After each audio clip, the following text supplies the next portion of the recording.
अस्सलाम वालेकुम। Next question number 2 है, इफ़ सी डी, ये सी डी के ऊपर लाइन का सिंबल है, तो लाइन सी डी हमारे पास is right bisector. Right bisector का मतलब परपेंडिकुलर बाइसेक्टर होता है of line segment A B. ये ऊपर सिंबल जो है लाइन सेगमेंट का लगा हुआ है, ए बी का। ये सामने डायग्राम में आप देख सकते हैं कि सी डी जो है वो लाइन है और ए बी के लाइन सेगमेंट। तो सी डी ए बी पे परपेंडिकुलर है। जब परपेंडिकुलर होते हैं तो ओ ए और ओ बी आपस में इक्वल हो जाएंगे।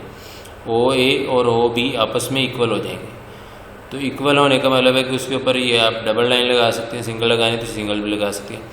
अब जो पॉइंट क्यू है वो हमारे पास ये इक्वल हो जाएंगे। अब जो पॉइंट क्यू है वो राइट बाइसेक्टर के ऊपर आ रहा है। जो पॉइंट क्यू है वो कहाँ आ रहा है? Right bisector. इसका मतलब है ए क्यू और बी क्यू भी आपस में इक्वल है। ए क्यू और बी क्यू भी आपस में क्या है? इक्वल। तो अब हम क्वेश्चन को सॉल्व करते हैं कि उसमें हमें पूछा क्या होगा।